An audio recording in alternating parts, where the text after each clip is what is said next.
Scattered across the scarred terrain of the Balkans, vast concrete monuments rise like the bones of a forgotten civilization, silent, surreal sentinels of a past that no longer maps to any present nation.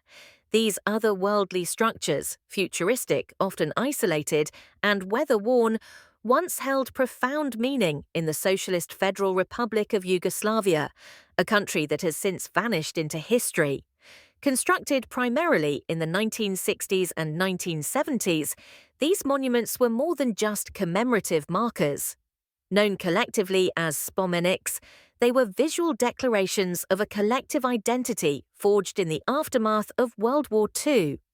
Spanning from the Adriatic coasts of present-day Croatia and Slovenia to the mountainous regions of Bosnia and Herzegovina, Serbia, Montenegro, Kosovo, and North Macedonia, these monoliths stand as testaments to a bold architectural vision.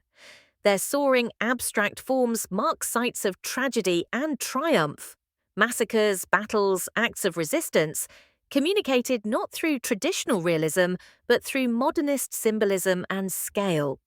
In contrast to the rigid, often propagandistic style of Soviet war memorials, Yugoslavia's spomeniks embraced a progressive design language.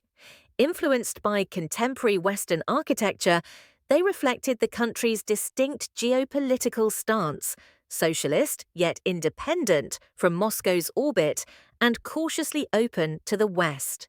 Under the leadership of Josip Broz Tito, Yugoslavia carved out a third path between Cold War powers.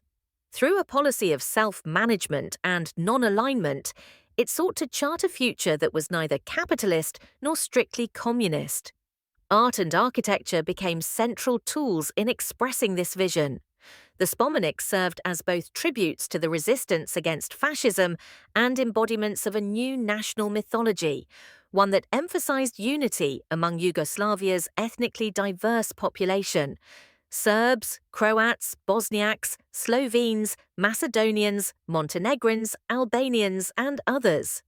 Tito envisioned these monuments as unifying symbols of modernity and progress. Their abstract, sometimes monumental forms avoided religious or ethnic iconography, aiming instead to represent a shared future beyond division. The designs, dynamic, sweeping, aspirational, suggested movement and transformation. They were metaphors cast in concrete, bold visions of what Yugoslavia could become. Yet beneath this grand idealism, long-standing ethnic tensions simmered. Tito's leadership managed to contain these divisions for a time, but his death in 1980 marked the beginning of the end. Within a decade, the fragile union began to fracture, plunging the region into a series of devastating conflicts, fueled by nationalism and historical grievances. As the country unraveled, so too did the meaning of its monuments.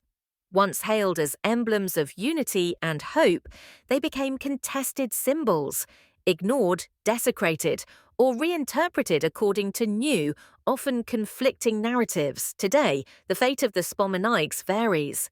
Some are preserved as historical landmarks or host modest museums. Others are left to decay, overtaken by weeds, moss, and silence. Many stand in limbo, monuments to a country that no longer exists, burdened with memories that still divide. For some, they stir nostalgia, a yearning for a time when shared purpose seemed possible. For others, they are reminders of repression or failed idealism. Either way, their impact endures. With their alien forms and haunting silence, these concrete giants continue to fascinate and puzzle. They are echoes of a complex history, monuments not just to the past, but to the hopes and fractures that shaped it.